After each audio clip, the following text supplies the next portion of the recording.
ಈಗ 351ನೇ ಕಥೆಯನ್ನು ಕೇಳೋಣ. ಇದು ಅತ್ರಿ ಅನಸೂಯರ ಕತೆ. ಅತ್ರಿ ಅನಸೂಯರ ತಪಸ್ಸಿಗೆ ಮೆಚ್ಚಿ ಬ್ರಹ್ಮ ವಿಷ್ಣು ಮಹೇಶ್ವರರು ಮಕ್ಕಳಾಗಿ ಅವತರಿಸಿದ್ದಾರೆ. ವಿಷ್ಣುವು ದತ್ತಾತ್ರೇಯನಾಗಿ, ಶಿವನು ದುರ್ವಾಸರಾಗಿ ಅವತರಿಸಿದ್ದಾರೆ. ಬ್ರಹ್ಮನಿಗೆ ಅವತಾರ ಇಲ್ಲ, ಹೀಗಾಗಿ ಚಂದ್ರ ಒಂದು ಅಂಶದಿಂದ ಹುಟ್ಟಿದ್ದ. ಚಂದ್ರರಲ್ಲಿ ಆವಿಷ್ಟರಾಗಿದ್ದರು ಬ್ರಹ್ಮದೇವರು ಅಂತ. ಇವರು ರಾಮಾಯಣ ಕಾಲದಲ್ಲೂ ಇದ್ದರು. ಶ್ರೀರಾಮಚಂದ್ರ ವನವಾಸಕ್ಕೆ ಬಂದಾಗ ಅತ್ರಿ ಅನಸೂಯರು ವಿಶೇಷವಾಗಿ ರಾಮ ಸೀತೆಯರನ್ನು ಸತ್ಕರಿಸುತ್ತಾರೆ. ಅನಸೂಯೆಯಂತೂ ಸೀತೆಗೆ ಚೆನ್ನಾಗಿ ಅಲಂಕಾರ ಮಾಡಿ ಕಳಿಸ್ತಾಳೆ. ಒಳ್ಳೆ ಸಂದೇಶವನ್ನೆಲ್ಲ ಕೊಡ್ತಿದ್ದಾರಂತೆ. ಮಹಾಭಾರತದ ಕಾಲದಲ್ಲೂ ಕೂಡ ಇದ್ದರು ಅತ್ರ ಋಷಿಗಳು. ದ್ರೋಣಾಚಾರ್ಯರು ಯುದ್ಧದ ಸಂದರ್ಭದಲ್ಲಿ ಅಸ್ತ್ರಗಳನ್ನು ಬಿಟ್ಟು ಎಲ್ಲ ರಾಜರನ್ನು ಸಂಹರಿಸ್ತಾ ಇದ್ದಾರೆ.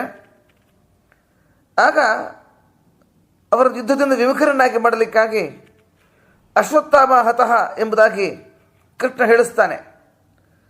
ಯುಧಿಷ್ಠಿರನಿಂದಲೂ ಹೇಳಿಸ್ತಾನೆ, ಭೀಮನಿಸರಿನಿಂದಲೂ ಹೇಳಿಸ್ತಾನೆ. ಈ ಸಂದರ್ಭದಲ್ಲಿ ವಿಚಲಿತರಾಗ್ತಾರೆ ದ್ರೋಣಾಚಾರ್ಯರು. ಆ ಸಮಯದಲ್ಲಿ ಸಪ್ತಋಷಿಗಳು ಬಂದು ದ್ರೋಣಾಚಾರ್ಯರಿಗೆ ಸಂದೇಶವನ್ನು ನೀಡುತ್ತಾರೆ. ಆ ಸಪ್ತಋಷಿಗಳಲ್ಲಿ ಅತ್ರಿ ಸೇರಿದ್ದರು. ಗೌತಮ, ಅತ್ರಿ, ಭರದ್ವಾಜ, ವಿಶ್ವಾಮಿತ್ರ, ಕಶ್ಯಪ, ಜಮದಗ್ನಿ, ವಸಿಷ್ಠ ಇವರೆಲ್ಲ ಬಂದಿದ್ದಾರೆ. ಅವರು ಅತ್ರಿ ಋಷಿಗಳು ಸೇರಿದ್ದಾರೆ. ಸಾಕು ಮಾಡೋ ಯುದ್ಧವನ್ನು, ಅದು ನಿನ್ನ ಸ್ವಧರ್ಮ ಅಲ್ಲ, ಕ್ಷಾತ್ರಧರ್ಮವನ್ನು ಅವಲಂಬಿಸ್ತಾ ಇದ್ದಿ, ವಿನಾಕಾರಣ ಎಲ್ಲರನ್ನು ಕೊಲ್ತಾ ಇದ್ದಿ, ಈ ಯುದ್ಧವನ್ನು ಸಾಕು ಮಾಡು, ನಿನ್ನ ಲೋಕಕ್ಕೆ ತೆರಳುವಂತ ಎಲ್ಲರೂ ಕೂಡ ಇವರಿಗೆ ದ್ರೋಣರಿಗೆ ಹೇಳ್ತಾರೆ. ಅದು ಅತ್ರಿ ಋಷಿಗಳು ಸೇರಿಕೊಂಡಿದ್ದರು. ಅನಸೂಯ ಅವಳು ಭಾರೀ ಪತಿವ್ರತೆ. ಅನಸೂಯೆ ಬಹಳ ಪತಿವ್ರತೆ. ಒಮ್ಮೆ ಹೀಗೆ ಆಯಿತು, ಅವರ ಕಾಲದಲ್ಲಿ ಈ ಪ್ರತಿಷ್ಠಾನ ನಗರದಲ್ಲಿ, ಪ್ರತಿಷ್ಠಾನ ಅಂತ ನಗರ, ಅಲ್ಲಿ ಸುಮತಿ ಎಂಬ ಪತಿವ್ರತೆ ಇದ್ದಳು. ಸತೀಶಿರೋಮಣಿ ಆಕೆ. ತನ್ನ ಪತಿ ಕೌಶಿಕ ಕೆಟ್ಟ ದಾರಿ ಹಿಡಿದು ರೋಗಗ್ರಸ್ತನಾಗಿದ್ದಾನೆ. ಆದರೂ ಶ್ರದ್ಧೆಯಿಂದ ಅವನ ಸೇವೆಯಲ್ಲಿ ತೊಡಗಿದ್ದಾಳೆ. ಅವನನ್ನು ತನ್ನ ಹೆಗಲ ಮೇಲೆ ಇಟ್ಟುಕೊಂಡು ಸಂಚರಿಸ್ತಾ ಇರ್ತಾಳಂತೆ, ತೀರ್ಥಯಾತ್ರೆ ಹೋಗ್ತಾ ಇರ್ತಾಳೆ. ಒಮ್ಮೇನಾಯಿತು, ಮಾಂಡವ್ಯ ಋಷಿಗಳು ತಪಸ್ಸು ಮಾಡುತ್ತಿದ್ದಾಗ ಕೆಲವು ಕಳ್ಳರು ಬಂದು ಅವರ ಆಶ್ರಮದಲ್ಲಿ ಅಡಗಿ ಕೂತ್ಕೊಳ್ತಾರೆ. ಆಗ ರಾಜಭೃತ್ಯರು ಕಳ್ಳರನ್ನು ಹಿಡ್ಕೊಂಡು ಹೋಗುವಾಗ ಮಾಂಡವ್ಯರನ್ನು ಹಿಡ್ಕೊಂಡು ಹೊಟ್ಟೋಗ್ಬಿಟ್ರು. ರಾಜನ ಆಜ್ಞೆಯಿಂದ ಶೂಲಕ್ಕೆ ಹಾಕಿಬಿಡ್ತಾರೆ. ಶೂಲದಲ್ಲಿ ಮಾಂಡವ್ಯರು ಕೂತಿದ್ದಾರೆ. ಆಗ ನಿಧಾನ ಎಚ್ಚರ ಆಗ್ತಾ ಇದೆ ಅವರಿಗೆ. ಇದೇ ಸಮಯದಲ್ಲಿ ಸುಮತಿ ತನ್ನ ಗಂಡನನ್ನು ಹೆಗಲ ಮೇಲೆ ಇಟ್ಟುಕೊಂಡು ಹೋಗ್ತಾ ಇದ್ದಾಳೆ. ಆಗ ಆ ಗಂಡನ ಕಾಲು ಮಾಂಡವ್ಯರಿಗೆ ತಗಲಿಬಿಡುತ್ತೆ. ಶೂಲದಲ್ಲಿದ್ದು ಮಾಂಡವ್ಯರಿಗೆ ತಗಲಿಬಿಡುತ್ತೆ. ಸಿಟ್ಟು ಬಂತು ಮಾಂಡವ್ಯರಿಗೆ. ನಾಳೆ ಸೂರ್ಯೋದಯ ಆಗುತ್ತಿದ್ದಂತೆಯೇ ನೀನು ಸತ್ತೇ ಹೋಗುವಂತ ಶಾಪ ಕೊಡ್ತಾರೆ ಆ ಬ್ರಾಹ್ಮಣನಿಗೆ.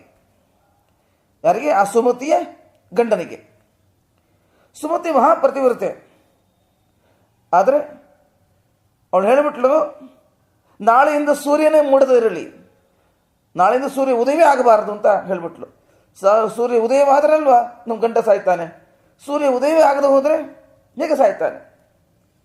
ಸೂರ್ಯೋದಯ ಆಗಲೇ ಇಲ್ಲ, ಎಲ್ಲ ಹಾಹಾಕಾರ. ಎಷ್ಟೊತ್ತಾದರೂ ಸೂರ್ಯೋದಯ ಆಗ್ತಾ ಇಲ್ಲ, ಕತ್ತಲೆ ಹಾಗೇ ಇದೆ. ದೇವತೆಗಳಿಗೆ ಏನು ಮಾಡಬೇಕು ಗೊತ್ತಾಗಿಲ್ಲ. ಎಲ್ಲರೂ ಹೋಗಿ ಅನಸೂಯೆಯಲ್ಲಿ ಬೇಡಿಕೊಳ್ತಾರೆ, ನಮಗೆ ಏನಾದರೂ ಮಾಡ್ತಾಯಿ. ಆಗ ಅನಸೂಯೆ ಬಂದು ಸುಮತಿ ಅಂತ ಹೇಳ್ತಾಳೆ, ನೋಡು, ಸೂರ್ಯೋದಯ ಆಗುವಂತೆ ನೀನು ಹೇಳು. ಇಲ್ಲ, ನನ್ನ ಗಂಡನನ್ನು ನಾನು ಕಳ್ಕೊಳ್ಳಿಕ್ಕೆ ತಯಾರಿಲ್ಲ. ಸೂರ್ಯೋದಯ ಆಗದೆ ಹೋದ್ರೆ ಅಡ್ಡಿಲ್ಲ, ನನ್ನ ಗಂಡ ನನಗೆ ಬೇಕು. ನೋಡು, ಸೂರ್ಯೋದಯ ಆಗಲಿ, ಜಗತ್ತಿಗೂ ಕಲ್ಯಾಣವಾಗಲಿ. ನಿನ್ನ ಗಂಡನನ್ನು ನಾನು ಉಳಿಸಿಕೊಡ್ತೇನೆ, ಅವನು ಬದುಕಿಸಿಕೊಡ್ತೇನೆ. ನೀನು ಆಲೋಚನೆ ಮಾಡಬೇಡ. ಸೂರ್ಯೋದಯ ಆದ ಕೂಡಲೇ ನಿನ್ನ ಗಂಡ ಪ್ರಾಣ ಬಿಡ್ತಾನೆ, ನಿಜ, ನಾನು ಬದುಕಿಸಿಕೊಡ್ತೇನೆ, ನನ್ನ ನಂಬು. ಹಾಗೆ ಆಗಲಿ ಹೇಳ್ತಾರೆ. ಸೂರ್ಯೋದಯ ಆಗಲಿ ಅಂತ ಆಜ್ಞಾ ಮಾಡ್ತಾಳೆ ಸುಮತಿ. ಸೂರ್ಯೋದಯ ಆಯಿತು, ಇನ್ನು ಪ್ರಾಣ ಹೋಗ್ತಾ ಇದೆ. ಕೂಡಲೇ ಅನಸೂಯೆ ಬಂದು ತನ್ನ ಪಾತಿವ್ರತ್ಯದಿಂದ ಅವಳನ್ನು ಬದುಕಿಸಿಬಿಡ್ತಾಳೆ. ಆ ಕೌಶಿಕನ ಬದುಕಿದ. ಹೀಗೆ ಒಬ್ಬ ಪತಿವ್ರತೆಯ ಮಹಿಮೆ ನೋಡಿ. ಈ ಕಥೆಯನ್ನು ಅತ್ರಿ ಋಷಿಗಳು ಸೀತಾರಾಮರಿಗೆ ಹೇಳ್ತಾರಂತೆ, ಹೆಮ್ಮೆಯಿಂದ ಹೇಳ್ಕೊಳ್ತಾರೆ. ನನ್ನ ಹೆಂಡತಿ ಎಷ್ಟು ಪತಿವ್ರತೆಯಪ್ಪ, ಅವಳು ಭಾರೀ ತಪಸ್ಸು ಮಾಡಿದವಳು ನೋಡು ಅಂತ ತನ್ನ ಮಡದಿಯ ಬಗ್ಗೆ ಹೆಮ್ಮೆಯಿಂದ ಹೇಳ್ಕೊಳ್ತಾರೆ. ಯಾರ ಹತ್ರ? ಸೀತೆಯ ಹತ್ರ ಹಾಗೂ ರಾಮನ ಹತ್ರ.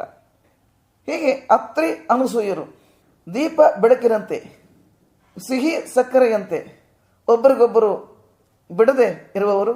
ಅಂತಹ ಅತ್ರಿ ಅನಸೂಯರಿಗೆ ನಮಸ್ಕರಿಸಿ 351ನೇ ಕಥೆಯನ್ನು ಪೂರ್ಣಗೊಳಿಸ್ತಾ ಇದ್ದೇವೆ.